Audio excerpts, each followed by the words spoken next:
D&D is a wonderful game that brings together all kinds of people to engage in epic storytelling adventures. Here are 5 types of players you're likely to meet at your D&D table.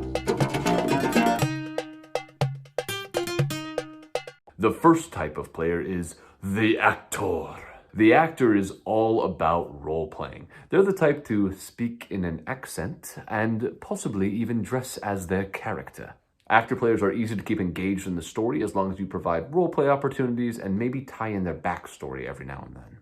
Now, some actors can get caught up in their performance and hold on to the spotlight a bit too long. Damn straight! Woo! Hey, nani, nani, talking, hey, nani, nani. Come on. Oh. Keep that in mind when engaging with them at the table, and you might have to pull them aside and remind them that D&D is an ensemble piece, not a one-man show. The second type of player is the rules lawyer. The rules lawyer knows the Dungeon Master's Guide forwards and backwards, and they use this knowledge to their advantage and sometimes to everyone else's annoyance. All right! In my experience, though, a rules lawyer is nice to have at the table as long as they're respecting you as the DM.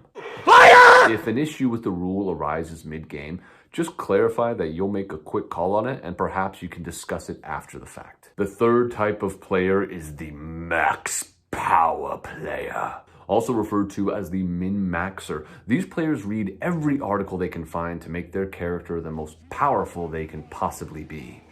The best way to work with them is to let them flex that power when the opportunity arises. Give them opportunities to shine and chances for them to describe how their character attacks or interacts with the environment in awesome ways. However, sometimes these players can leave a party unbalanced. If one player is attempting to maximize their character while the other players are less focused on that and more focused on other aspects of gameplay, it can be kind of tough to balance encounters. If this is the case, find moments in battle to separate the party, or at least throw different opponents at different members of the party. Let's say they are facing off against a goblin raiding clan. Perhaps the chieftain of the goblin approaches the max power player first to give them a chance to have a little one-on-one combat.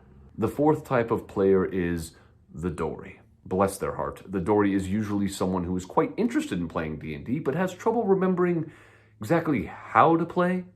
You might tell them the rules for Wild Shape 2 to 300 times in a session, and the next time they try again, they'll say, "How does Wild Shape work again?" One thing I've done for players like this is send them specific links for their character or rules they seem to be struggling with. I'll also send a player cheat sheet, which you can find online. These cheat sheets are great for quick references on action economy and different things they can do throughout the game. Sometimes I'll even take time to make a document specifically for them, outlining their character's powers and abilities. That is absolutely not necessary to do as a DM, but if you feel so inclined, it might help out your player. After that, though, if they still don't know their powers and abilities, I leave it up to them.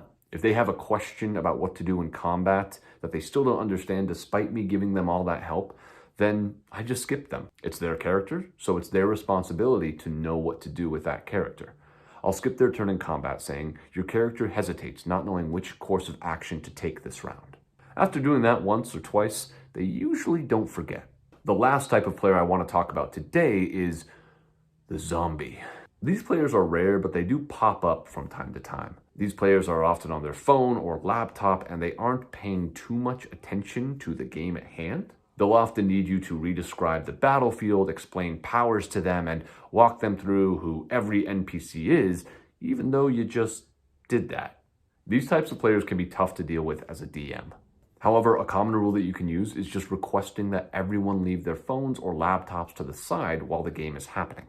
If this means you need to have more breaks so people can check for texts or emails, then that's fine. If that doesn't work, or if they have their character sheet on their phone or laptop, have a conversation with the player and ask if they can be a bit more attentive at the table. And if that doesn't work, then it might be time to ask them to leave the game. After all, most of the games are about 2.5 to 3 hours in my experience, and one of the best aspects of D&D is the community around the table. If they don't seem interested in being present during the games, then perhaps they're not as interested in being in the games as they might have first thought. Ultimately, with every type of player, the best course of action for a DM is open communication. Pull the player aside if there's some issue going on at the table and speak with them frankly and openly. This doesn't mean be rude to the player.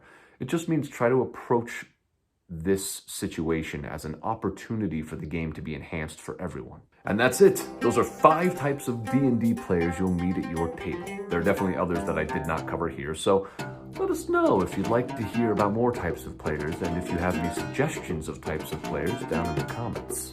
Until next time, remember, no guts, no story.